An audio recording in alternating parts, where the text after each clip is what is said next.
All right, welcome back, everyone, to another episode of the MMA Pick'ems podcast, where we'll be breaking down UFC 265, Ciryl Gane versus Derrick Lewis. The main event is honestly a little weak, since I feel the belt is kind of illegitimate. That said, though, it is still a very, very solid matchup. We did lose another title fight, though, the co-main event between Munhoz and Penne, but if I'm being honest, I don't think the card took too much of a hit there. Like, that fight was just an absolute mismatch. We already know how that fight is going to play out. That said, though, the rest of the card is honestly still pretty stacked. We have José Aldo, Pedro Munoz, Vicente Luque versus Chiesa, Tecia Torres versus Angela Hill, which, by women's MMA standards is still a pretty solid fight. And then a very fun prospect fight in Song Yadong and Kenney. And then we do have Rafael Fiziev and Bobby Green as well. So, the card is honestly still pretty strong. And, in my opinion, is still pay-per-view worthy.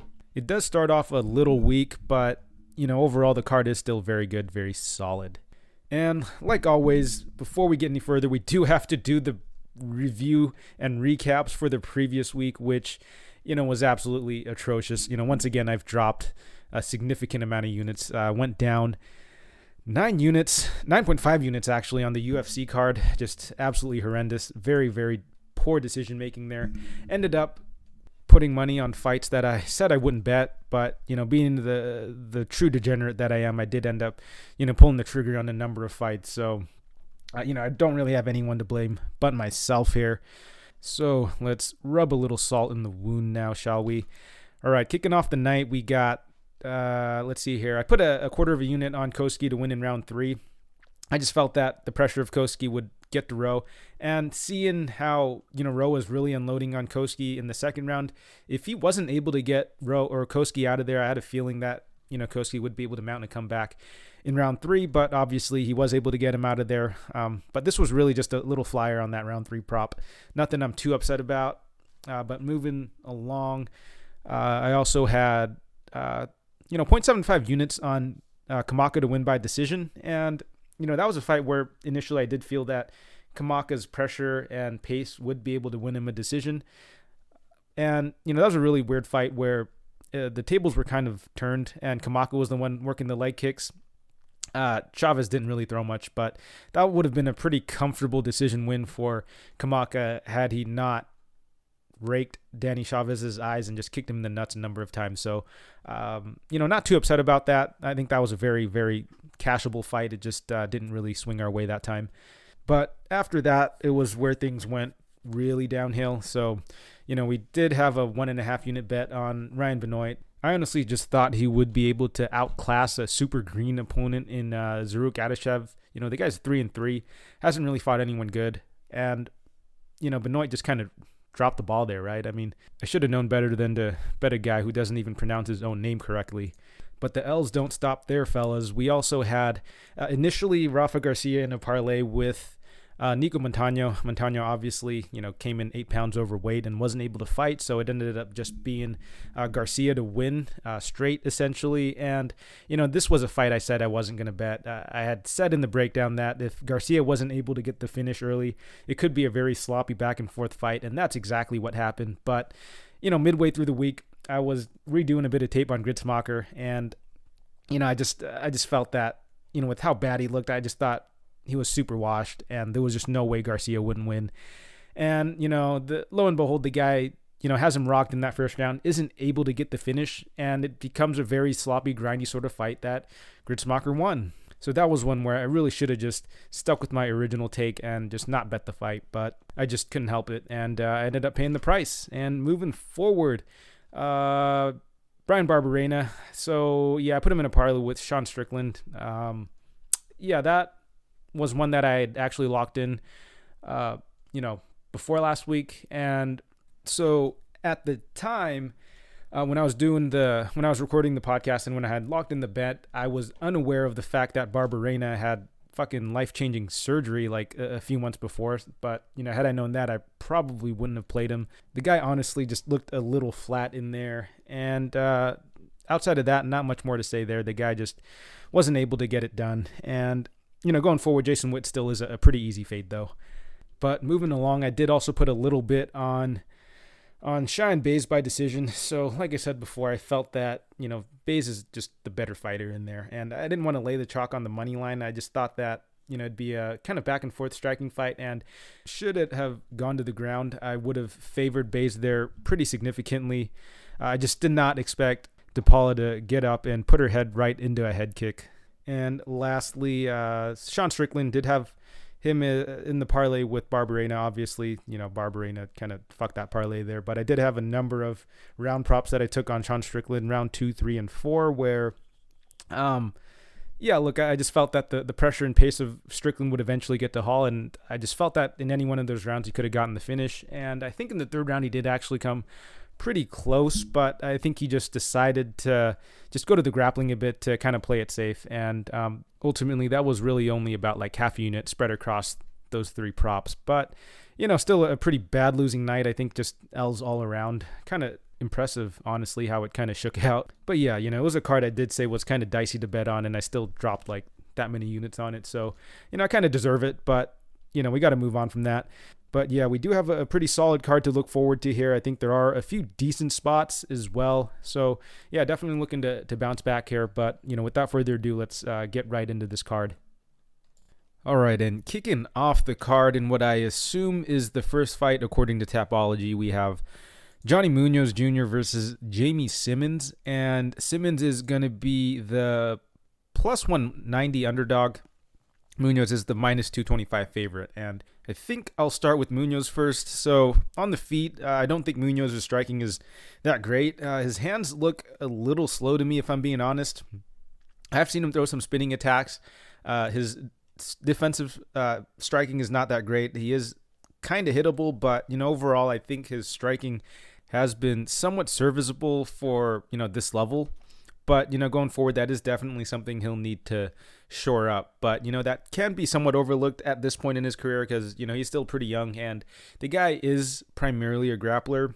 He is a world champ in jiu-jitsu. But, as far as his wrestling goes, that's really what's hindering him from just rolling over opponents. He made his UFC debut against Nate Maness, where he was coming in short notice. And, he did have a pretty strong round 1 that fight, but wasn't able to really get his grappling going in rounds 2 and 3 and pretty much had to resort to wall install, which, I have actually seen him do a bit on the regional scene as well. So, if the guy isn't able to get you to the ground, he will just look to hold you up against the wall and, just work a bit of control time there.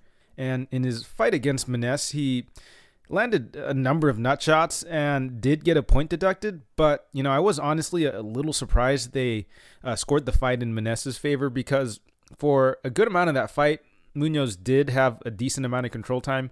He wasn't super active there, but it wasn't like Maness was really doing anything either to really sway the decision in his favor. So I was a little surprised there. And it kind of just goes to show the inconsistency in the scoring because, any other fight or any other day that could very easily have just been a 30-27 or a 29-27 decision for Munoz since, he did get that point deduction. But I would like to see some more consistency with the judging. But moving on to his opponent, Simmons. So, he is a pretty small, stocky sort of fighter. Will likely be at a size disadvantage, and that generally will be the case for Simmons as he is kind of short. So on the feet, he does stay pretty light, but does get very wild with the striking. He is primarily a wrestler. He does have that wrestling base. I've seen him just look to go and just pick guys up and slam them. Lots of early finishes on his regional record, and he did make his UFC debut against Giga Chikadze, who, if I'm being honest, the guy was basically brought in to give Giga that highlight reel KO because up until that point, Giga, he's been a decisionator in the UFC, and they basically just fed Simmons to Chikadze here, and Giga obviously was able to get that head kick KO on him in what was a pretty bad mismatch, if I'm being honest. Like, Simmons, he's a pretty small 135er to begin with, and he was going up against a pretty big 145er in Chikadze. So, just a big mismatch in terms of, just experience, skill, and size. So, Giga was able to just run through him, so he can't really take too much from that performance, but from what I have seen, on the regional scene for Simmons, not very impressive, honestly. There was a fight where both guys were very, very tired, and Simmons was just kind of hanging off his arm. Just had I believe, an armbar or triangle choke or something locked up, but he was just kind of hanging there. I think both guys were extremely gassed. Nobody really know what to do there, and they were kind of just sitting there for like a good 10, 15 seconds, trying to catch their breath in a very just awkward position. But generally, Simmons, he will look to get the fight to the ground, look to hold his opponents down, work the ground and pound, and potentially get the finish. But I don't know if he's going to be able to pull that off at the UFC level, because the guy's been fighting just some of the most low-level guys on the regional scene.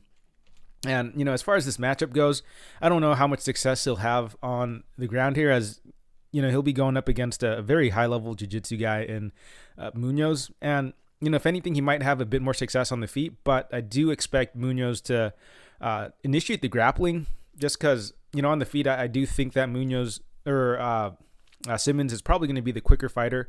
Might have the quicker hands, but I don't think he'll be the significantly better striker by any margin. In fact, I think that Munoz might actually be the more technical striker, but probably not by much. Both guys are pretty uncomfortable on the feet, if I'm being honest. So I do expect Munoz to maybe look to get the fight to the ground, or maybe just look to hold Simmons up against the cage. But in any case, I do expect Munoz to win here. I think that there's going to be a very significant size advantage. Munoz should probably be the bigger, stronger fighter here. I think he's the more skilled fighter in as far as the grappling goes, and I think the only thing that's really close about this fight may be the striking. But I don't think Munoz is going to keep it on the feet for too long. So obviously the pick here is going to be Munoz. As far as the betting tips go, I mean, Munoz is like a minus 220 favorite, so I don't know if you want to play him straight. But, I'm just not seeing too many paths to victory for Simmons here. I just don't think Simmons is really UFC caliber, if I'm being honest. I may or may not put Munoz in a parlay. It does seem a little dicey here, because Munoz, he is still pretty unproven, but, I feel that he's just the better fighter pretty much everywhere. So, yeah, again, the pick here is Munoz. I might look to put him in a parlay. I haven't decided yet. I'll have to find some other pieces that I really like. So I'll keep an eye out for that. But as far as a pick goes, it is going to be Munoz. And I think he gets it done either by submission or by decision. And in the next matchup, we have Drako Rodriguez versus Vince Morales. And Rodriguez is a minus 140 favorite. Comeback on Morales is plus 120. And let's start with Rodriguez here. So, going into his fight against Zahabi, I had mentioned that I wasn't able to find too much tape on him. And, after this fight, I don't think anything has really changed, because the guy was really only in there for about like 2.5 minutes against Zahabi. So I don't think we've really learned too much more from him in that fight. And, overall, there's just not a ton of footage on him, but from what I've seen so far, it does look like he's a pretty explosive striker. Does seem to pack a bit of a punch. Definitely swings hard. Showed some good scrambling ability and some pretty solid jiu-jitsu, but outside of that, I haven't really seen too much, and it would appear that that was enough for him to come in as a favorite against Zahabi. I guess people were just pretty low on Zahabi, so yeah, that was a fight I remember him being a decent-sized favorite against Zahabi. And, he goes into that fight against Zahabi, pretty much gets starched within, like, the first 2.5 minutes. So, not a great look, but I don't know if you could really take too much from that. However, his opponent, Vince Morales, was actually able to beat Zahabi before, and therefore, according to some quick calculations that I've done, should be able to beat Drako here. So, the pick here is Morales, and I've already put 5 units on him. No, I'm just kidding. Anyways, Morales, I am actually a little surprised he's still in the UFC. He is 1-4 so far in the UFC, with his only win being against Zahabi, who, did beat Rodriguez, obviously. But, he's had a pretty rough stint, honestly. I mean, in his first fight, he was pretty much dominating Pilardi, but ends up getting subbed there. Pretty crazy comeback sub, honestly, but not a great look for him.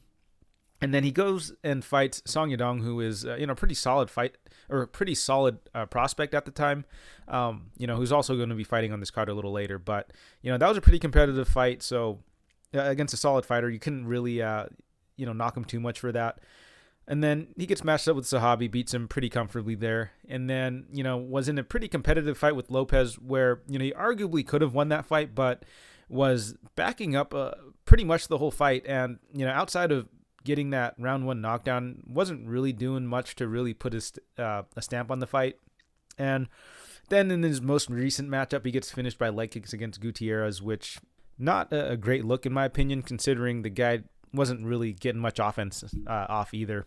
Overall, though, Morales has honestly looked pretty flat and unimpressive so far in the UFC. I mean, the guy does seem pretty light on his feet, lots of movement, but it doesn't look like he really has all that power, and, he is pretty hittable. So, I don't think he's that good of a fighter, and, I don't think he's going up against a particularly high-level guy in Rodriguez either. So, I do think that this is a pretty low-level fight.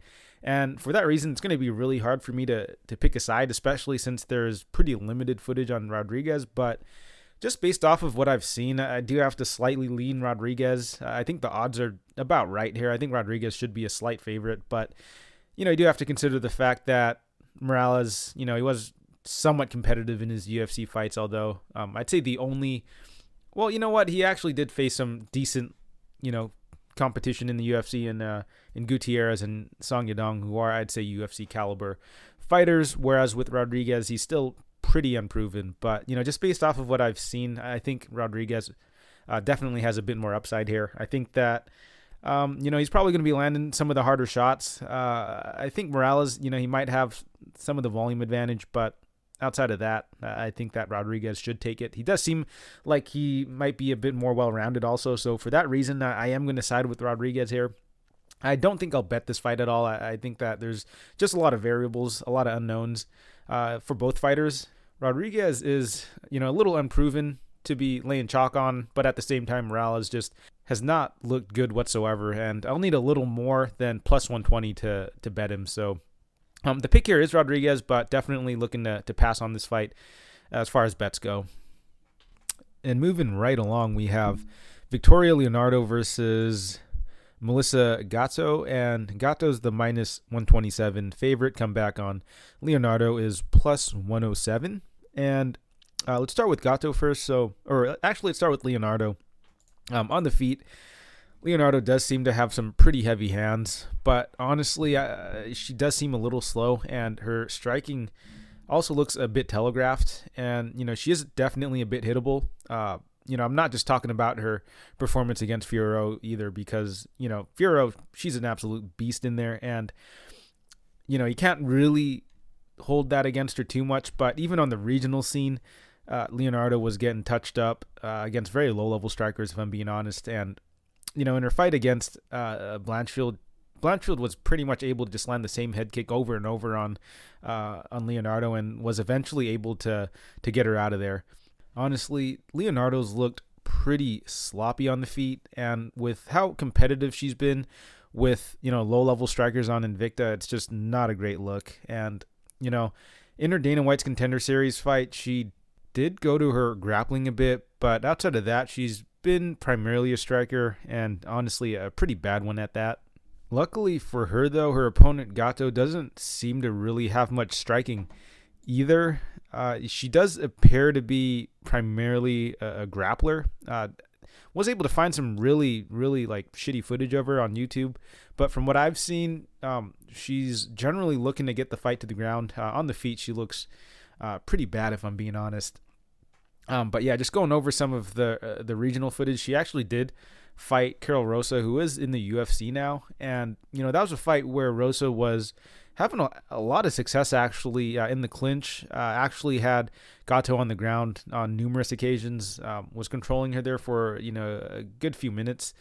But, Gatto, she was really aggressive off her back, throwing up a lot of submissions, and eventually did get the Kimura, but that was just a very, very hard fight to watch in the sense that, the camera footage was just absolutely shitty and the angle was shitty. So I had a hard time really deciphering what was going on there. However, from what I've seen in some of her other regional fights, it does look like she wants to get the fight to the ground, look to, really work the submissions there. It does seem she's just much more comfortable there. And, she does have a number of submission wins as well. But again, this is against just very low-level fighters. As far as her stand-up goes, it's absolutely atrocious, honestly. I mean, just look up her fight with Ciryl. She looks like just one of those inflatable tube men or whatever the fuck, you see at those car dealerships where, they're just kind of waving around. You know what I mean? But, yeah, that was a really, really, really bad fight. I mean, she was just kind of flopping around in there. Seemed to not really know what she was doing on the feet. And, that's going to be kind of rougher in this matchup, but, Leonardo is not a great striker either, so she might have a bit of success. But yeah, as far as this matchup goes, I think it's a pretty tough fight to call just because I think that on the feet, Leonardo should be the better striker, but, I'm not saying that with the utmost confidence. With how hittable Leonardo is, I can imagine Gatto having a bit of success. But, I do favor Gatto a bit more on the ground if she is able to get it there. She is pretty aggressive with her submissions, but I'm not really sure how high of a level her ground game or her jiu-jitsu really is, though. I mean, submitting girls that are 1-1 or 1-0 on the regional scene is just not a very good indicator. But prior to this fight being booked, Gatto was actually booked against some other decent UFC prospects in Maria Agapova and Julia Avila, so maybe the UFC thinks a little highly of her, or a little more highly of her than I do. But as far as this matchup goes, I think it should be pretty close. However, I am ultimately going to side with Gatto here. I think that on the feet, it should be somewhat competitive. I'll still give Leonardo the advantage, but obviously I do expect Gatto to eventually get this fight to the ground where she should have the advantage.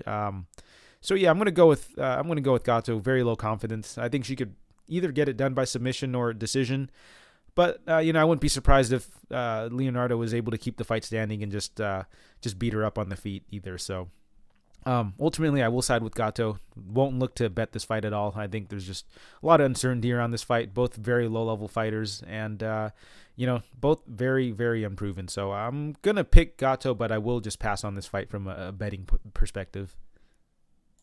All right, now that we've gotten those fights out of the way, I think this is actually where the card starts to pick up a good amount here. So we have Anderson dos Santos versus Miles Johns in what is a matchup that's been rebooked. And, the odds have shifted, quite a bit since then. Johns is the -210 favorite. Comeback on dos Santos is +180. And I had originally, placed a pretty sizable bet on Johns.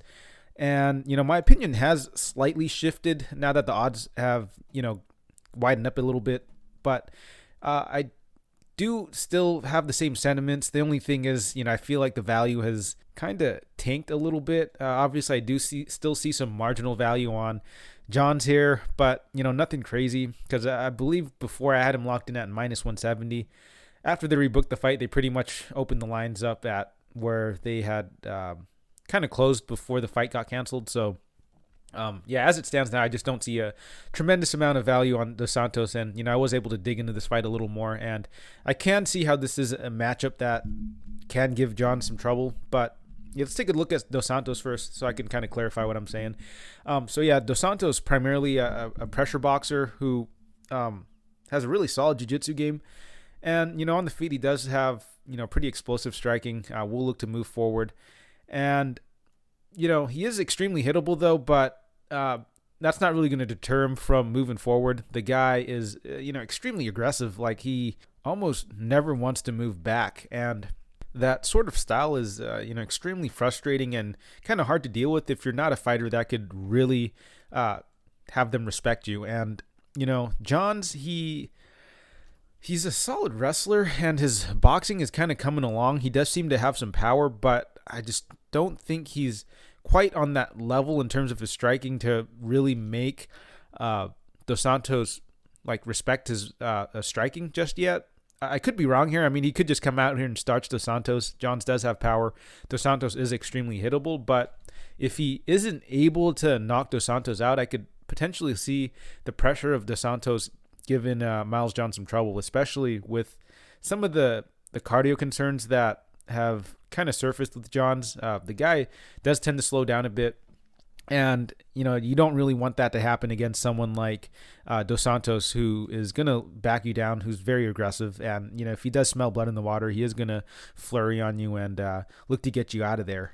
Furthermore, Dos Santos does have a really solid jiu-jitsu background, has a really nasty guillotine. And, if he has Johns panicking on a takedown or something, he could potentially lock up that guillotine. But, yeah, this is a bit more tricky of a matchup than I had initially thought, because at minus 170, I felt it was a pretty safe bet on Johns at the time. I just felt that Dos Santos probably wouldn't have too much for Johns because on the feet I expected it to be kind of close, and Johns would be able to get the takedowns if he really wanted to go there. And considering Johns is also going to be the much younger, much more athletic fighter, I feel that he should be able to win a lot of these exchanges and, eventually run away with it later. Even though he does have some cardio issues, I feel that the athleticism and the youth should lead him to, kind of be able to overpower Dos Santos going later into the fight. But, yeah, minus 210, I had to really think about it a little more. At minus 170, I, wasn't as big of an issue since, you're getting, I think, much better value there. But now I am a little bit more hesitant. I mean, I don't know if I want to play John straight at this price anymore. I might maybe just look to throw him in a parlay. I'm honestly really itching to put someone in a parlay with Ciryl Gane, but I haven't really found a really great fight to do that. So I might do it with this fight. There are some other fights that I've kind of gone over that I might like, but I'll have to dig a little deeper in that. But going back to this matchup, I just feel that on the feet, I think that it might be pretty even. Might slightly favor Dos Santos a little bit because he does like to move forward, although, he is pretty hittable. And I do think that with how hittable he is, I think that Johns will have some success landing on him. But, if he isn't able to get Dos Santos out of there, if he isn't able to knock him out, the optics, Dos Santos moving forward, pressuring, could potentially sway the judges into scoring rounds for him. But obviously Johns does have the wrestling to fall back to, which I think should be enough to sway the rounds in his favor. And then obviously I do think he's got a bit of knockout upside. So the pick here is Johns, and I may or may not look to put him in a parlay. And moving along, we have Manel Kape versus Ode Osbourne. And Kape is the minus 205 favorite. Comeback on Osbourne is plus 175. And let's start with Kape first. So, on the feet, he's got really quick hands. Good power for the division. Fights well behind the jab. Really solid counterpunching as well. Really solid kicking game as well. Takedown defense does seem a bit spotty. And we have seen him struggle off his back a bit. So, yeah, his defensive grappling is a bit concerning. And, on top of that, the guy actually doesn't really throw all that much on the feet. He can definitely be a bit passive in there. And coming into the UFC, he definitely had a bit of hype around his name, being the Risen champ and all. But, just really hasn't been able to perform to people's expectations. I mean, he comes in against Pantoja, loses basically on the basis of not really throwing. And, that fight is a little excusable considering Pantoja is like a top 5 guy. And, he was making his UFC debut. So a lot of factors going into that fight, not going his way. But, in his second fight in the UFC, he loses to Matheus Nicolau in what was a really close fight, and a fight that a lot of people probably thought he won. But at the end of the day, it was a close fight. And I'd say outside of the second round which he clearly won, 1 and 3 were pretty close. And, he doesn't really have anyone to blame but himself, since those were rounds that he never really put a stamp on.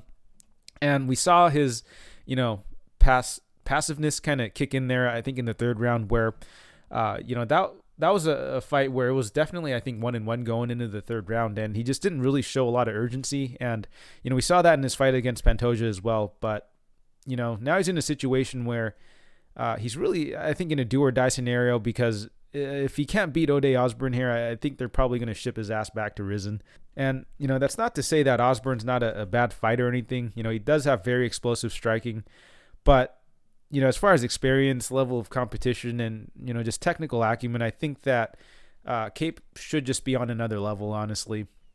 And, for Kape, he came in as a pretty hype prospect, came in with potential possible, title aspirations, but, that quickly fell to him. Maybe he might be a top 15, top 10 sort of guy, but, now he's fighting to prove whether or not he even belongs in the UFC. I mean, the guy's fighting on the prelims, for fuck's sake.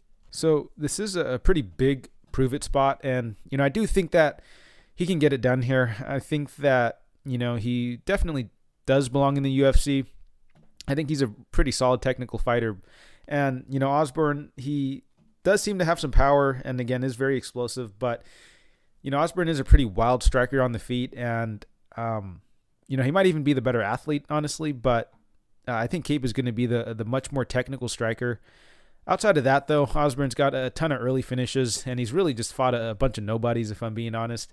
So, yeah, this should be a fight that Kape should be able to win, but, I just don't know if I want to lay minus 200 on him. The guy's kind of been pretty disappointing, and, Osbourne, he is still a pretty dangerous striker, so he could potentially catch Kape here, and, if Kape is going to be as passive as he is in some of those fights, Osbourne may be able to just steal some rounds off of him, but, I do think that Kape is the better fighter here. I don't know if I want to lay the minus 200 on him. However, with how wild Osbourne gets in some of these exchanges, I wouldn't be completely surprised if Kape was able to just catch Osbourne coming in, because Osbourne does get kind of wild in there. And if we know anything about Kape, he's a really solid counterpuncher. He's got solid timing, which is why he's kind of passive at times. And with how aggressive Osbourne can get, I think that he will leave openings for Kape. So I think Kape might be able to get the knockout here. He is, I think, the much better fighter. But if he doesn't, this could be a really dicey fight. So the pick here is Kape, and I have him winning round 2 knockout.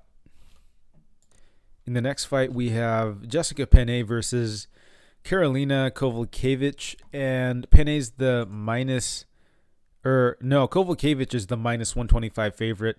Comeback on Penne is plus 105. And let's start with Penne first. So on the feet, she does like to move forward. We'll look to pump the jab out, work the 1-2. But, outside of that, her striking is honestly pretty rudimentary. Doesn't seem to have much power either. Will occasionally mix in the takedowns, but, that hasn't really been a big part of her game recently. Prior to the Godinez fight, she was on a 2-year layoff, and honestly, she didn't look great coming back. That was a fight where it seemed like Godinez kind of threw that fight away. She was coming in, or Godinez was coming in short notice, and on the feet, it looked like Godinez had a pretty clear advantage there. She was landing the much cleaner, harder strikes, but it looked like she wanted to keep engaging in the clinch, and she kept going for this throw and kept getting her back taken. Penne was pretty much able to kind of just steal the fight on the basis of making it a very dirty fight and being able to kind of backpack her for a bit in at certain points in the fight. And, Penne definitely showed some good veteran savvy there, but she did not look good that fight. Like, anytime the fight wasn't in the clinch, Penne was pretty much just getting battered by Godinez, but, she was able to get the fight there pretty consistently and just win a very, very sloppy decision. And, a lot of people are going to argue that Godinez won that fight, and I'm not going to disagree there, but I do feel that Godinez could have made some better decisions there to win that fight a little more clearly. But as far as the Penne side goes, I don't think that, it's going to inspire much confidence in, her going forward. Taking a look at her opponent, Kowalkiewicz, primarily a striker also, will definitely look to throw volume, put combinations together. But, she is on a 4-fight lose streak now and is 2-6 in her last 8. But, you could kind of make the excuse for her that she's fought, some decent level competition, Andrade, Waterson, Grasso, Yan Xiaonan, Gadelia, Joanna Jędrzejczyk. So, all girls who are in the top 10, top 15, all really solid fighters, honestly. And, Kowalkiewicz, she is on a bit of a decline herself. She is 35, and, she's extremely hittable, so it's kind of hard not to look good against her. She's got absolutely zero head movement. She's there to be hit, honestly. And, on a similar note, Penne is also there to be hit as well. Both of these fighters are pretty hittable. There's not much defense coming from either side here. So for that reason, it's going to be a close fight. I'll have to slightly lean Penne here. I think that on the feet, it should be extremely competitive. I don't think either side is going to have a very clear advantage. It's going to be just very back and forth with how hittable both fighters are and how both of them tend to like to move forward. I can see the striking exchanges being relatively even. The reason I am siding with Penne here is because I think she's got a little more grappling upside. I think that, if she's able to cap off a round with a takedown or even just work a bit of grappling at any point in the fight, she could potentially just very narrowly swing the round in her favor. So for that reason, and pretty much that reason alone, I am going to go with Penne here. And, this is with just absolutely the lowest amount of confidence. I don't think either fighter is really that good at this point in their career. And, as far as betting tips go, I really wouldn't recommend betting this fight. Maybe fight goes the distance, but even that's probably going to be minus 350, minus 400 or so. Neither of these fighters really have any finishing upside. Both are honestly kind of pillow-fisted. And, if you had to push me for value side, I'd say it's the plus money side in Penne, just because a lot of the times with these low-level women's MMA fights, it's generally going to be pretty close, lots of back and forth. It's going to be really hard for anyone to say which side won very decisively. So a lot of these times it is really just a coin flip. So you got to take the plus money side, but at plus 105, there's hardly any value here. If you'd have to get, I'd say at least plus 140, plus 150 for there to be any real value. But my advice for this is just to pass on this fight. I think there's some better spots here. So the pick here is Penne, but very, very low confidence. All right, moving right along, we have Ed Herman versus Alonzo Menifield, and Menifield is the minus 240 favorite. Comeback on Herman is plus 205. And with Herman, he definitely is a veteran of the sport. And to me, Herman kind of feels like a reskin of Sam Alvey in a sense. You know how in Smash there's characters like Mario and Luigi, Ness, Ike, Ken and Ryu, and Simon and Richter, who are, kind of just the same character essentially. And I kind of see that with Ed Herman and Sam Alvey here. Obviously, I think that Herman's probably got a little more layers to his game. Sam Alvey's pretty one-dimensional, but, on the feet, Herman's pretty rudimentary with the striking. He does his best work in the clinch, and, he does seem to have a pretty solid jiu-jitsu game, although he hasn't really been going to that lately. Although he did get a Kimura win over Daniel Rodriguez, Mike Rodriguez, not Daniel Rodriguez, my bad. But yeah, he hasn't really been working his grappling as much. I think the guy's just a bit past it, honestly. I don't know if he's got the cardio to really work the grappling, to really hunt the submission. But, the guy is 40 years old, so that's kind of expected. And that definitely is going to be the concern here, right? At 40, I just don't think he's going to be able to grapple hard for anything more than, 3 minutes or something. And, he is on a 3-fight win streak, but has honestly not really looked good in those fights. I mean, for one, he did lose to Jean Vellante, which is never a good look. Gets the W against Cummins early, so really not much to take from that. But, he did get a win against Ibragimov, who isn't really a UFC caliber fighter. The guy doesn't have any cardio, and outside of the first round, Ibragimov is pretty much just a punching bag. And for what it's worth, Ibragimov is no longer with the promotion. So while Herman did get the win there, not a very impressive win. And, he did get a win against Rodriguez, but that was a legitimate robbery in the sense that that was a fight that should have been stopped. He should have gotten the TKO, or he should have been knocked out there, gotten the TKO. It was a pretty clean body shot that he took from Rodriguez, but the ref thought it was a groin strike, let Herman pretty much rest up, recover, and going into the third round, Herman was able to pretty much pull a Kimura out of his ass in the third round. And For as much as the ref screwed up in that spot, Rodriguez definitely choked that fight away as well, because even in the third round, Rodriguez could have just kept the fight standing and likely just stalled the fight out to win a decision there, but ends up getting clinched up by Herman. Herman falls on top of him and is eventually able to get the Kimura on Rodriguez, which, the win there honestly hasn't aged well either, because Rodriguez would go on to get choked out by Danilo Marquez, who is another pretty old fighter as well. So Rodriguez obviously is pretty garbage on the ground. But moving this right along, taking a look at his opponent, Alonzo Menifield. So the guy is honestly pretty easy to break down in my opinion. Menifield is essentially KO or bust, specifically round 1 KO or bust. He does have a couple second round KOs, but those happen early in the second round, and the majority of his wins do come in the first. And with Menifield, the guy's an absolute tank of a man. He's got big power, very explosive striking.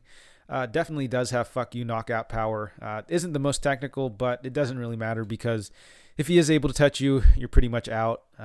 And that's the extent of what he brings to the table, right? And this matchup is honestly pretty straightforward. I think Menifield's going to be extremely live for the round 1 knockout. I think that, he'll have a pretty significant size and strength advantage as well. So, that first round he's going to be extremely dangerous against Herman. But if Herman is somehow able to survive that first round, things could get a bit dicey, especially with the way Herman looks to fight. He will look to clinch up with opponents, look to dirty box, kind of just wear on them that way. And, if Menifield isn't able to get Herman out of there, I can definitely see Herman look to start to wear on the cardio of Menifield. But, man, that first round is just going to be way too dangerous for Herman in there. Because, again, Menifield is going to be the much bigger, stronger guy, much more athletic, much more explosive. I think that if he doesn't want to be in the clinch with Herman, he could definitely disengage there and look to hurt Herman. But, we have seen Menifield have some pretty questionable fight IQ at certain times, particularly in that fight against Paul Craig, where, you could hear his coach, Saif Saud, just yelling at him to disengage from the clinch. They did the corner cams there, and all you could hear was Saif Saud just yelling at him to disengage, and he was just playing in there for a little too long. He eventually did get the knockout, but that was late in the first round, and he did spend quite a bit of time in the clinch there, when he really should just be looking to keep this fight out in the open, just look to knock his opponent out. So a little questionable there for Alonzo Menifield, but I feel that if he is able to get a striking going, he could definitely get the knockout here against Herman. So, yeah, I'm definitely going to side with Menifield here. I think that, he's got a pretty clear athletic size and strength advantage here. He should be able to just run through Herman in the first round here, if I'm being honest. Herman, 40-year-old fighter, Menifield, built like an absolute brick shit house, should be able to just completely bulldoze Herman in that first round. I think that as soon as Herman feels the power of Menifield in there, he's going to think to himself, holy shit, I might die in here. He's going to think about his wife. He's going to think about his kids, and he's just going to shell up in there and wait for the ref to save him. And that's how I think the fight's going to go. However, I don't recommend laying the minus 240 on a fighter like Menifield, who is historically been a round 1 KO or bust sort of fighter. I think that, if by some miracle Herman is able to survive that first round, it's going to be a really, really interesting matchup, a very dicey matchup for Menifield. But I do think it's very likely he gets it done in that first round. And that is going to be the prop that I'm going to look to target. I think that if it's at a plus number, I might put like half a unit on it. Nothing crazy, because I do think that Menifield should be able to get Herman out of there. But I wouldn't recommend laying chalk on the round 1 knockout prop, though. But, if it's a decent plus number, I think it's worth a small stab. So the pick here is Menifield, and I think he gets it down by round 1 knockout. And in the featured prelim, we have Rafael Fiziev versus Bobby Green. And great matchup for the featured prelim. I think this fight is going to be a banger. Fiziev's the minus 330 favorite, come back on Green as plus 225. And Fiziev, so, the guy's looking like a very promising prospect here. I mean, everyone kind of knows the narrative with this guy. He's the striking coach out of Tiger Muay Thai, very accredited gym. The guy's got very, very fast hands, very good kicking game as well. Mixes up the low kick and the body kick really well. Very, very heavy kicks. Is very strong in the clinch. Honestly, the guy's just a very dangerous fighter on the feet. Haven't really seen much from his defensive grappling. I think Moicano was really supposed to be the guy to really kind of test out his grappling, but, he decided to strike with Fiziev and ended up paying for it. He got knocked out in the first round. So his defensive grappling is still a bit of a question mark, but by all accounts, his striking on the feet is, very high level and very dangerous. And his opponent, Bobby Green, definitely a veteran of the sport, does seem to have some pretty slick striking himself. He's got a bit of flair to his style, the way he sizes opponents up and looks to kind of taunt them. However, that can definitely backfire on him, since I definitely feel that's kind of lost him a few fights. But, overall, he is a pretty solid striker who can definitely mix in the wrestling as well. And, generally he has been pretty tough, with his only KO loss being to Dustin Poirier. And, I'm not saying he won't get knocked out here, but generally Green has shown to be pretty durable in there. And, look, as far as this matchup goes, I do think that Fiziev is the side.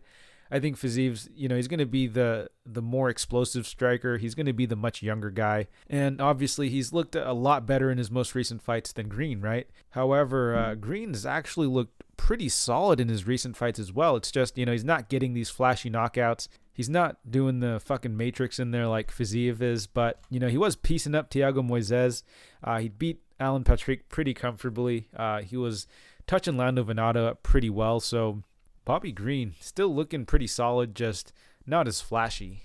But, that said, though, I am going to have to side with Fiziev here. I kind of just mentioned all those points because I feel that the line is a little bit wide to the point where it's kind of almost disrespecting Bobby Green at this point.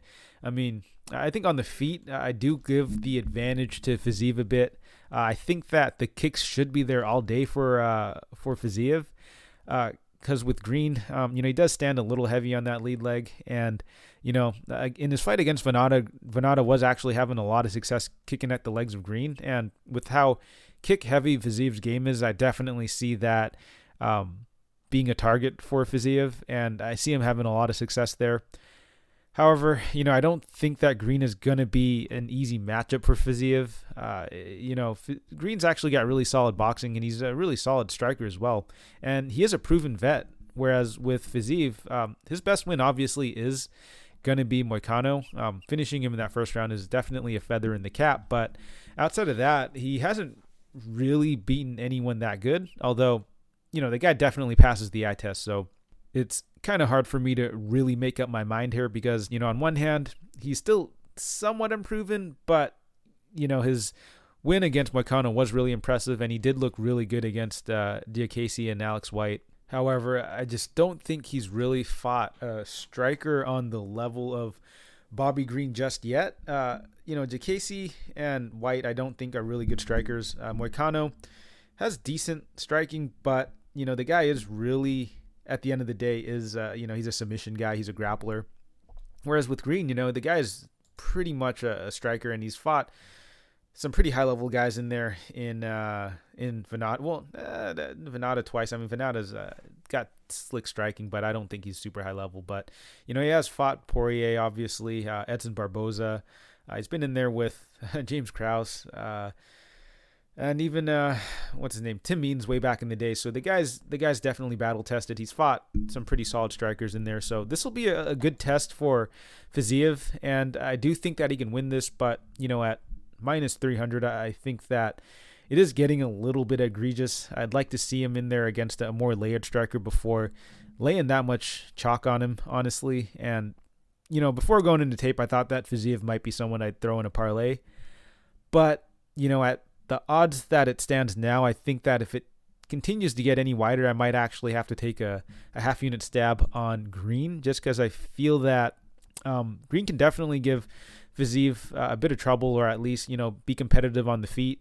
And, Green does have a bit of wrestling to fall back to. I mean, the guy isn't like a high-level wrestler or anything, but, it is definitely something that is a part of his game. And if he's able to mix it in well with his striking, he could definitely have Fiziev respect him a little more on the feet, to the point where, he's not going to be able to just tee off on green, right? He's going to have to respect the grappling a little bit, and that could definitely kind of level the playing field a little bit and prevent it from being a blowout, which is kind of what the odds are implying here. But ultimately, I am going to have to side with Fiziev. I think he's got much more upside here. And, Bobby Green, he is 34, does have a ton of fight miles on him, so definitely a concern there. But, this is a fight where it could potentially be kind of close, and as it stands now, I don't think I'll be laying the chalk on Fiziev. And, again, if the line does get wider, I might have to take a small stab on green. I'm not going to be too thrilled about it, just because, I think Fiziev could potentially be a very legit prospect, and he could end up just completely running through green here. But, the line does seem a little wide, and I may have to take a small shot just out of principle. I hope I don't have to, but ultimately the pick here is going to be Fiziev. All right, so kicking off the main card, we have Song Yadong versus Kenney, and this is a pick'em -110 both ways. You can actually get Song Yadong for maybe about +100 on certain books. It's a little all over the place, but on average it is a pick'em fight. Very fun fight, honestly. But let's start with Kenney first. So Kenney, very well-rounded fighter. Striking is coming along. Obviously, he's got his grappling to fall back to. But again, the guy is very well-rounded. Not really elite or high level anywhere, in my opinion. But he is super tough. Has really good cardio and is really tough. The guy can move forward, can put on a solid pace, can throw volume, and can mix it up very well with the wrestling and the grappling. So yeah, the guy can give you a ton of different looks, and he's one of these guys who could definitely weaponize his cardio, really just put a pace on opponents. And he hasn't really been able to break anyone in there on the regional in the UFC. The guy has historically been a bit of a decisionator, but he does have the cardio and the pace to win these decisions. I think the only knock I really have on him is the fact that he is a bit hittable. I mean, just because he moves forward a lot, he's going to leave a lot of openings for opponents to catch him as he's coming in. And, with how offensively minded he is, he definitely has a lot of openings that can be exploited. But, overall, he's a really solid fighter. I don't really have too many bad things to say about him outside of that. His opponent, Song Yadong, is a pretty solid prospect as well, in my opinion. The guy moves well on his feet, has very, very crisp boxing, really quick hands, puts combinations well together, is really good at just kind of darting in and out of the pocket, putting together, 2, 3, 4 punch combinations. Takedown defense has been looking pretty solid. Get-ups are looking solid. Cardio is decent, but, I have seen him slow down a bit. And outside of the striking, he does seem a little bit green, though. And the reason I say that was because I remember there were a few moments in the Marlon Vera fight where, he almost seemed a little confused in there. Like, he was being held up against the cage, and he was just kind of staring at his corner, looking for instruction, which, was a little weird. But, at the end of the day, the kid is 23, so there's, a lot of room to grow for him. And, he's still rounding out his game quite a bit. But, I do have to say, he is kind of a one-dimensional fighter, though. Outside of the striking, he doesn't really have much to offer. His takedown defense has been coming along. Training out of Team Alpha Male, you have to expect that it is. But so far, his striking has been able to carry him. I mean, the guy's got, again, very sharp striking, very crisp in there. And, at his age, he could be making a lot of improvements, but outside of maybe some of his defensive grappling, I haven't really seen too many layers to his game being added on. I feel that maybe coming into the UFC, he was kind of resting on his laurels a little bit. I mean, he comes in at 19, really young. Gets 3 pretty exciting finishes in 4 fights, but since then has been a little flat. But on the other hand, he's also kind of taken a pretty solid step up in competition, right? He's going from fighting guys like Vince Morales, Felipe Arantes, Alejandro Perez, Bharat Kandare, to Cody Stamen and Marlon Vera, who are like legit top 15 guys. And then Kyle Phillips, who I think is a top 15 guy, just had a really bad performance his most recent fight. So, we've kind of seen him, hit a bit of a ceiling here, but, he is still, again, very young. So I do think that under, with proper coaching, he could definitely make some big improvements.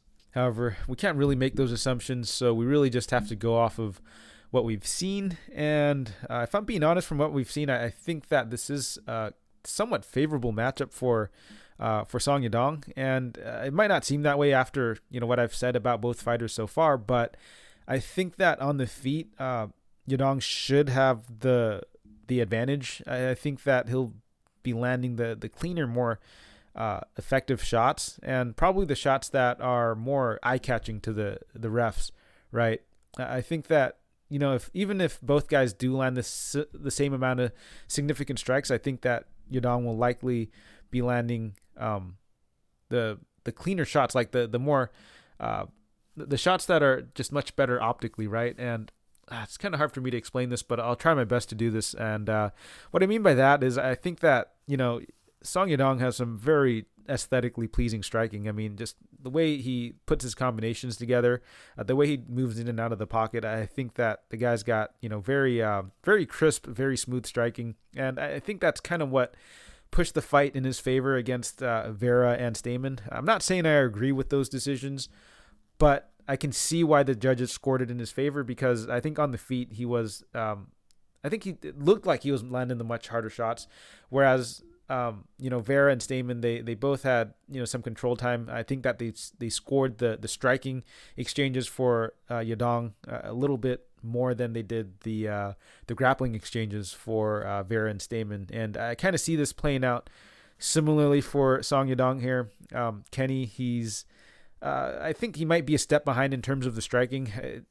It will be competitive, but I do think that Song Yadong will slightly edge it out there. And I just don't think that the takedowns and the grappling of Kenney is going to be enough to really overcome that. I think that Kenney, while, he does look to shoot takedowns, he's not like a chain wrestler. He's not going to be someone that aggressively pursues takedowns.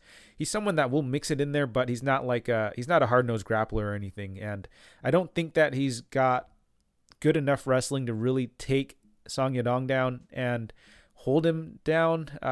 Guys like Vera and Stamen are both, well, Stamen's a really legit wrestler, and even then, Song Yadong was able to stuff the takedowns pretty well and work his way back up, at least in the early rounds when he was fresh. I believe that was a short notice fight. And against Vera, that was another short notice fight as well. Vera was able to control him a bit in the clinch, but Vera is really good at that. Whereas with Kenney, I mean, he's just more of like a well-rounded sort of fighter. And if he isn't able to get his grappling going, I think that this could be a fight where Song could potentially run away with it on the feet. And so for that reason, I am going to side with Song Yadong here. And I do actually have about a 1-unit bet placed on him so far on the money line. I'm going to take him by decision as well. I think that he should win a pretty competitive decision, probably a 29-28 decision where, Song Yadong probably wins the first 2 rounds, drops the last round to Kenney. It could be controversial as well. With the way Kenney fights, he will put on a pace, and he might even have a bit of success with the grappling. But ultimately, I do think that Song Yadong will do enough on the feet to get the W here. And in the next fight, we have Tecia Torres versus Angela Hill. And Torres is the -130 favorite. Comeback on Hill is +110.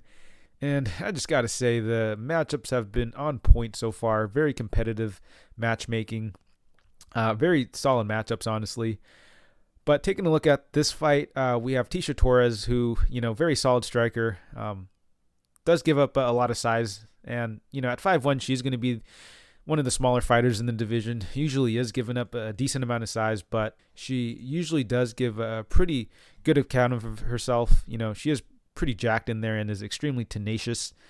She will look to move forward, throw volume, mix up the striking very well. Has a solid kicking game as well. And, overall, she's a pretty solid fighter for the division.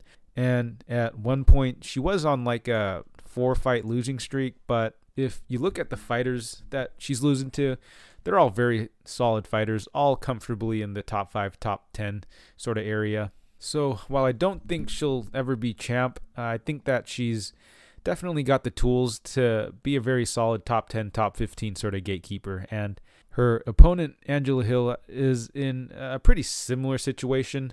I don't think she's going to go on a title run anytime soon, but, she does have really solid striking. She's extremely active in there. I mean, she's got 9 fights in like the last 2.5 years, but, on the feet, she's a pretty aggressive striker, likes to move forward. Does have decent power, but, not like knockout power, but above average power for the division, which I guess really isn't saying much. The biggest issue with her and why I don't think she'll ever really go on a title run is because of her defensive grappling. Her takedown defense has improved.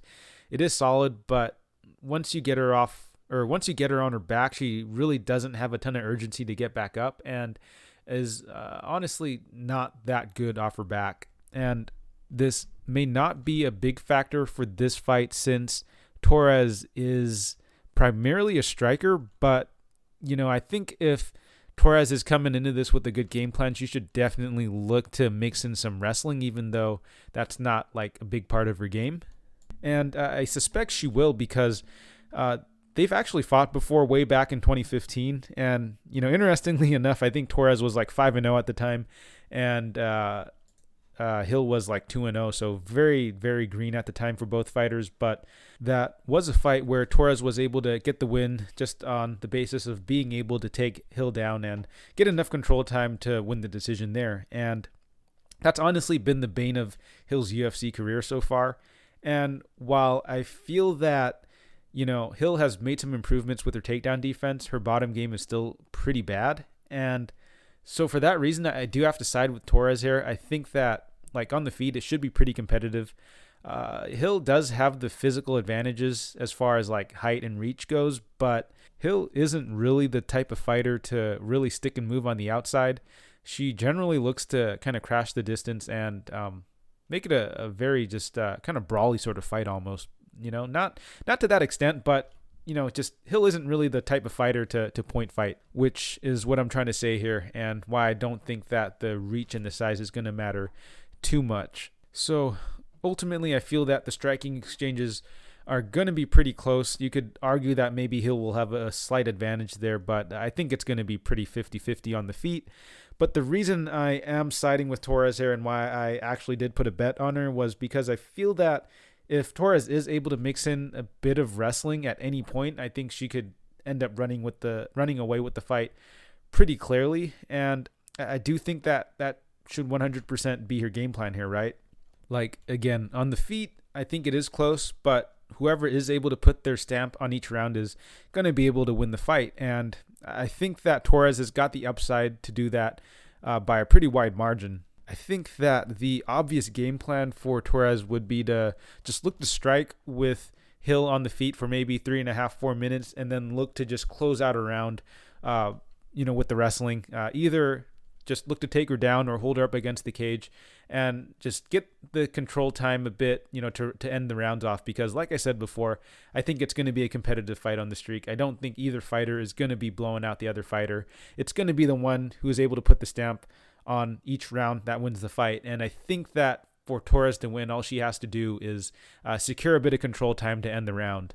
And, I do think that is extremely doable with how Angela Hill sometimes overextends in some of her, combinations and striking exchanges. I do think that she'll leave openings for Torres to potentially just shoot a reactive double or even maybe clinch up with her, work a trip or something, because, Torres has shown to be able to do that. So what I'm really banking on is for Torres to really, work that game plan. And, Torres is, I'd say she is a vet at this point, and she is training out of ATT, which, usually I don't put too much stock in, training camps, but, training out of a solid camp, a very high level camp in ATT who kind of understands the game.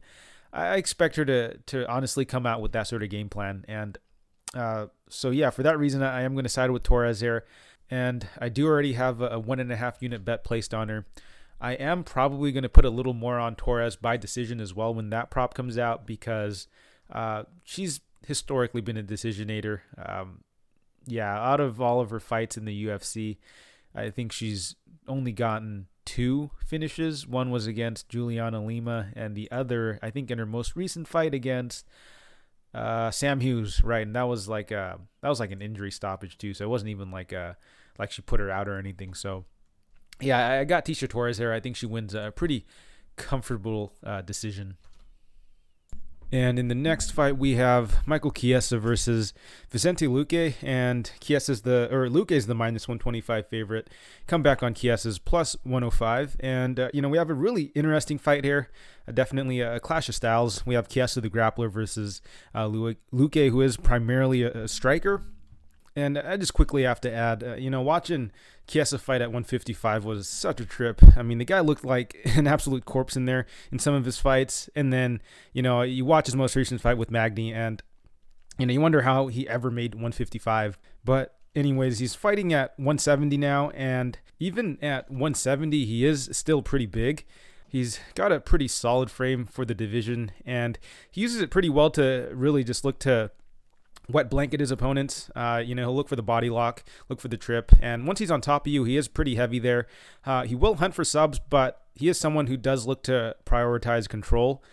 He's not very active on top with the ground and pound. The guy only averages like 2 strikes a minute. And, if he's not able to get you to the ground, he will look to wall install. His strategy really is just to look to smother opponents. And, his striking, it isn't that great, honestly. He looked a lot more comfortable against Magny in his most recent fight, but, you do have to consider that it was against Neil Magny, who isn't a very dangerous striker. And so he was able to, work the jab a little bit, kind of play on the feet a little more, but generally the guy just looks to tie you up and get the fight, either against the fence or on the ground as soon as possible. And, this is going to be a very interesting matchup for him because he's going up against Luque, who is a pretty phenomenal pressure striker. I don't think he's really faced anyone like Luque. And, conversely, I can say that maybe Luque hasn't really faced anyone like Magny quite yet. But, if you look at the opponents that Luque's fought, most recently, he's primarily fought strikers. Like, you want to go through his record real quick. Most recently he did go up against Tyron Woodley, who, the corpse of Tyron Woodley, who, before he did used to have a bit of wrestling, but, the guy's really just been looking to just back up and look for that power shot. Randy Brown, primarily a striker. Nico Price, primarily a striker. Stephen Thompson, kickboxer striker. Mike Perry, just a brawler in there. Derrick Krantz, who I guess, he did have a bit of wrestling to fall back to, but that guy was coming in short notice and quite frankly isn't UFC caliber. And then, you go through the rest of his record: Brian Barberena, Jalen Turner, Chad LaPriest, Nico Price again. And then Leon Edwards, who, the guy's a very well-rounded fighter, definitely does have some grappling in the bag, and he was able to get the win over him, or Leon Edwards was able to get the win over Luque there. So Luque hasn't really been tested all that much against grapplers. However, on the feet, he does like to pressure opponents. He's got pretty quick hands, very heavy leg kicks.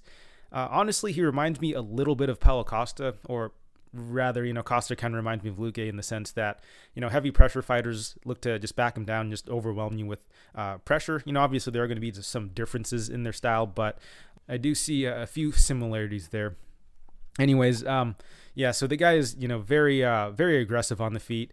The biggest issue that I kind of have with him is, he is very hittable. He does like to move forward and, throw volume and pressure opponents, but that does leave him open to, taking a lot of damage as well. And for this matchup, I don't think it'll be that big of an issue since Chiesa's not really a great striker, in my opinion. I don't think Chiesa's really going to pose the same sort of threat to Luque on the feet. So I think that we can kind of look past that for this matchup, because we know that Chiesa's probably just going to look to get this fight to the ground. And I think that's what makes this matchup so interesting. I think on the feet, Luque's got a very clear advantage. In fact, I'd say that if it was just a striking match, Luque would just run through Chiesa. He'd probably knock him out. But obviously, this is MMA, and Chiesa will likely look to get this fight to the ground. He probably will look to clinch up with Luque and kind of just smother him there like, he always does. So I feel this fight will kind of be a bit binary. On the ground, I think Chiesa is going to dominate, but on the feet, I see Luque just piecing up Chiesa. So, very, very interesting matchup to break down here. But, I do have to slightly favor Chiesa a little bit more because, the the two fights that, two of the three fights that Luque's lost in the UFC were against fighters who could grapple, one in Leon Edwards and Mike Graves. Both of those guys were able to, get a hold of Luque, get him to the mat, and really just control him. And, the Leon Edwards fight was a while ago, and so was the Mike Graves fight. So, Luque could have made improvements since then, but we haven't really seen it. So, I mean, just going off of what I've seen there, just seeing how Luque kind of struggles off his back and everything, and just how big and strong Chiesa is, I think that if Chiesa is able to get a hold of Luque, he can definitely give him a lot of trouble there, maybe just kind of grind him out for a decision win there. However, the fight does start standing, and on the feet, Luque does have a very clear advantage. If he is able to keep the fight at distance or just keep it upright, he'll have a lot of success there. But I just don't see Chiesa playing that game with him. I think Chiesa is going to look to get in close and just make it dirty as much as he can. And on the feet, Luque definitely does have some knockout upside. But again, Luque isn't like a big power puncher. He does have like a lot of knockouts on his record, but he's not someone that'll finish you in one punch. He's more of like a volume attritional striker. And, against someone like Chiesa, who is, I think, pretty tough, he's not going to be able to just put him out in one shot. I think he's going to have to get at least like, a good 5-6 minutes of, well, maybe a little bit less, maybe like 4 or 5 minutes of, solid stand-up time where he's just able to tee off on him before he can get the finish. But again, I just don't see Chiesa giving him that much time to work on the feet. But I could be completely wrong here because we haven't really seen Chiesa fight a really high-level pressure striker. I mean, you go through his record and you look at who he's fought, Neil Magny, RDA, Diego Sanchez, Carlos Condit, Anthony Pettis, Kevin Lee, Beneil Dariush, Jim Miller. None of these guys are quite on the level in terms of striking as Luque. And, this could be a fight where Luque is able to just walk Chiesa down and just kind of put him out quick. So I wouldn't be completely surprised if that happens, but I just lean more towards Chiesa being able to close the distance and get his grappling going. So the pick here is Chiesa, and as far as bets go, I feel like the value's kind of gone from Chiesa at this point. Although I do think there may be still some marginal value because I do slightly lean him, and I do think that he should be the slight favorite here, just because I think he'll have a decent amount of success with the grappling. But I don't know if I'll play him straight at this point at plus 105. I don't think there's tremendous value. And again, like I said before, he hasn't fought anyone with quite the striking of Luque, and Luque could just completely piece him up on the feet. If he's able to keep it standing. However, I am looking at the decision prop or Chiesa by decision. I think it'll have like a decent plus number next to it, and I really don't see Chiesa being able to finish Luque. Luque's got solid jiu-jitsu, and Chiesa's not really a finisher. He's, again, someone who just smothers his opponents. That said, though, Luque is kind of a small welterweight in my opinion. So, Chiesa might just be able to get him down and just work a submission and just completely outmuscle him there because, Chiesa's actually pretty strong, right? He was able to get a Kimura on Carlos Condit, and he was able to choke out Beneil Dariush. So against smaller opponents, he can definitely just overpower them to get the submission. So, I guess I'm a little hesitant playing the decision line now that I'm, saying this out loud. But I think that, I think Chiesa's the side. In fact, I think that the money line side might actually still be the play here. So, forget what I said earlier. I might be looking to just play Chiesa by, or just Chiesa money line, since I can definitely see Chiesa grinding out a decision, but potentially also getting the submission. So, again, the pick here is Chiesa, and I have him. I guess I have him winning by decision. And moving along, we have another great matchup: Jose Aldo versus Pedro Munoz. And Aldo's the minus 130 favorite. Come back on Munoz is plus 110. And with Aldo, obviously the guy's a legend, absolute killer in there. And while I don't think he's completely washed at this point, he still is on a bit of a decline in my opinion. He still does have pretty heavy hands, still very explosive striking. The guy, he digs to the body really well, very heavy hands. But, the issue with Aldo at this point, and I guess historically, he's been pretty low volume. And, that's not too surprising considering how much power he puts into each shot. So obviously there's always going to be that trade-off. But, the other concern, I guess, is the age and the wear and tear. So, he's still a very solid fighter. I do think that he's still got a bit left in the tank. But, just the accumulation of damage over his career, I think is going to be a pretty decent factor here. Like, Munoz, I don't think Munoz is a very heavy hitter.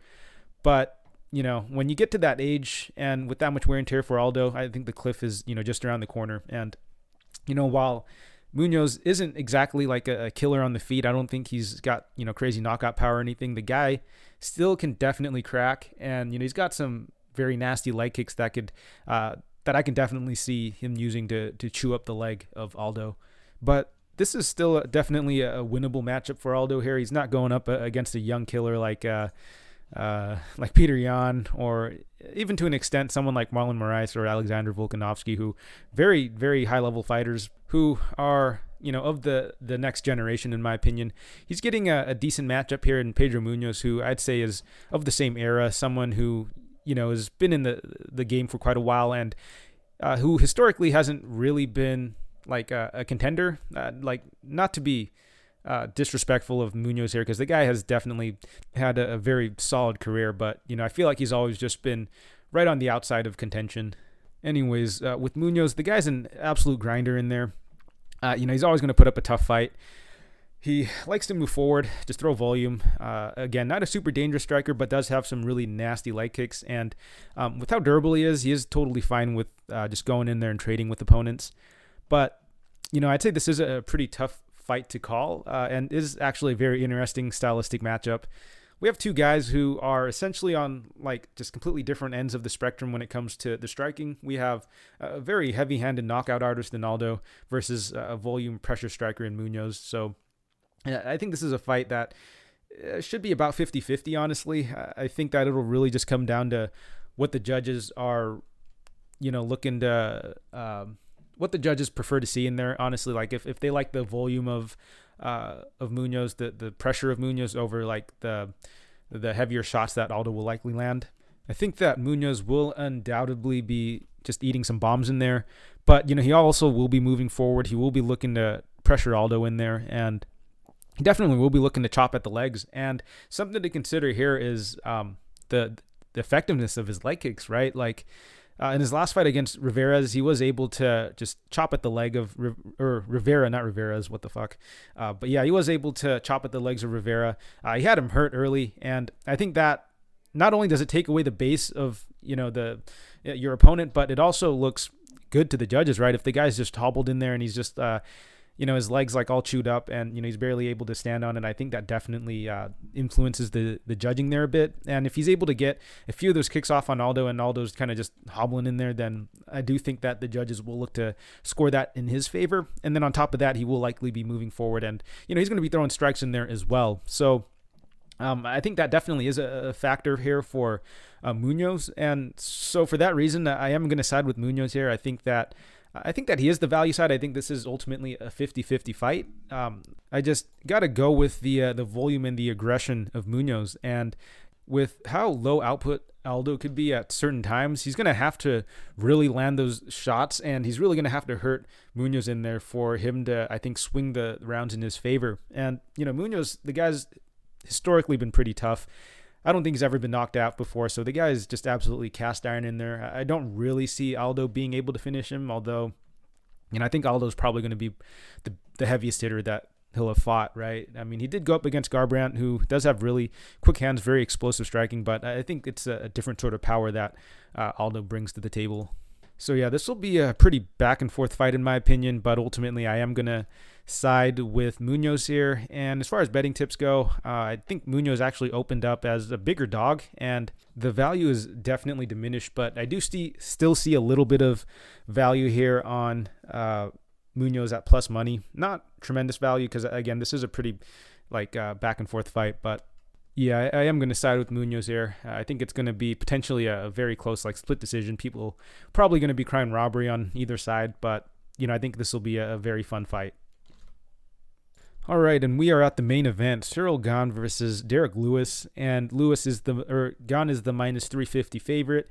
Come back on Lewis is plus 275, and this is probably going to be one of the shorter breakdowns because honestly, I don't think there's going to be too much to be breaking down. It's somewhat straightforward in my opinion. So I think we know the deal with both of these guys already. Ciryl Gane, probably one of the most agile heavyweights in there. The guy's got fantastic footwork. He moves extremely well on the feet. He's got great technique. He really mixes it up well on the feet as well. Feints does a good job of feinting. And, again, he mixes it up on all three levels. Just overall, a really, really solid striker. I mean, the guy moves like he's a fucking lightweight in there, right? But overall, the guy is a very legit striker in my opinion. The way he was able to just shut Rozenstruik down in that fight for all 5 rounds was very impressive. The guy showed, tremendous, patience in there. He was able to execute a game plan basically to the T and basically just dominated Rozenstruik, right? Rozenstruik wasn't able to get any offense off. And then in his most recent fight against Volkov, who I actually did pick Volkov to win, he looked really good in that fight as well. I mean, I was actually really surprised at how easily Gane was able to just walk Volkov down and pretty much just shut down Volkov's offense as well, right? I mean, Volkov was really only able to get some kicks off, but outside of that, Gane, I think, pretty much had him covered. The way he was able to back Volkov down, just pressure him, I think was, honestly just very, very impressive. The guy just looked so agile in there. The striking was crisp and quick. And, he has only 9-0, but, I mean, just the way he looked in there was just really, really, really fantastic. And he'll be going up against Derrick Lewis, who, not the most technical fighter in there, not someone who'll throw the most volume. Honestly, someone who is pretty much knockout or bust, but, the way he's able to just pull knockouts out of his ass is, I think, unparalleled. And that's really what makes breaking down his fights so difficult and kind of annoying, honestly. I remember in his fight against Curtis Blades, the lead up, it's, everyone's calling Curtis Blades probably one of the safer picks on the card. Should be able to get his wrestling going, and really just smother Derrick Lewis in there. But, none of that mattered because Derrick Lewis was just able to time him perfectly, land that uppercut, and put him out.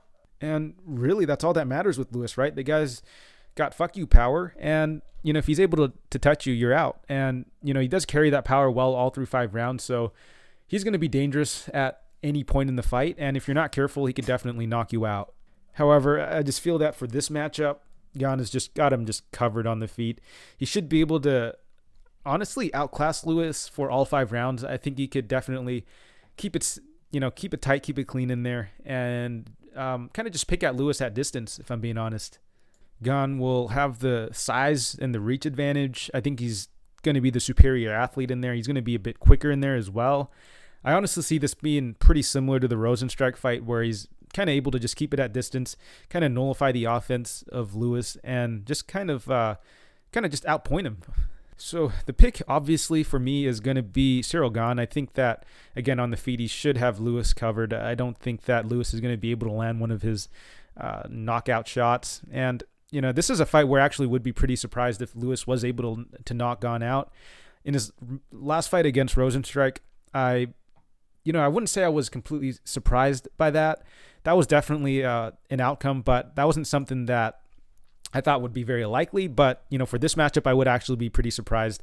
At the end of the day, what's his name? Blades, he is a grappler, and it's very clear that he wants to go to the wrestling with him. And Lewis, he was able to just sit back and just time that uppercut perfectly. But with Gane, that guy could strike for a solid 25 minutes. And with how technically and defensively sound he is on the feet, I just have a hard time seeing Lewis being able to line that kill shot. Now, I think the tricky part about this fight is picking the method in which Gane is going to get the win, right?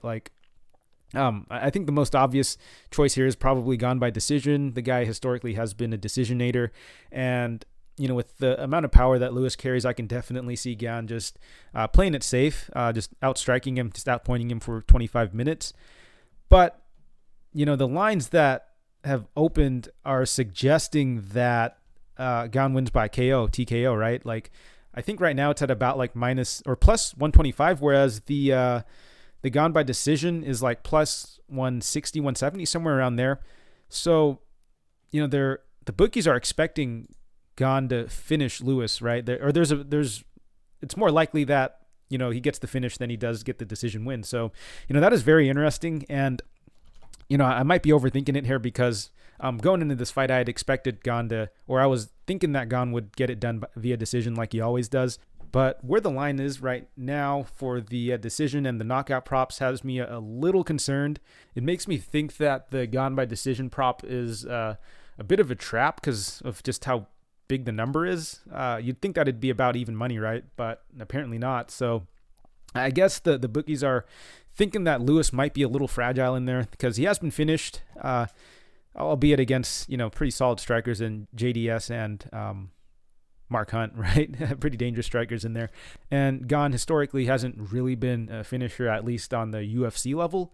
However, I guess the consideration here is that he's going to have basically 25 minutes to tee off on Lewis. And Lewis definitely has kind of wilted a bit in there. So, that definitely is a potential outcome. But I still am actually leaning towards the decision. So, yeah, I don't know. This might be me kind of overthinking it a little bit. But, yeah, I'm a little wary of putting money on the Lewis by decision line or Gane by decision line. I think that Gane, just the money line play might be it. I really have a hard time seeing Lewis being able to land that kill shot, that knockout shot on him. I might look to put Gane in a parlay, but I still haven't really found anyone that I really like to put him in a parlay with. So I'm in a pretty tough spot, but I'm going to dig a little deeper. Hopefully, maybe just look to play Gane straight. I don't know if I want to do that, but maybe find another piece of or another fighter to put him in a parlay with. But yeah, the pick here is Gane, and for right now, I think I am leaning towards Gane by decision.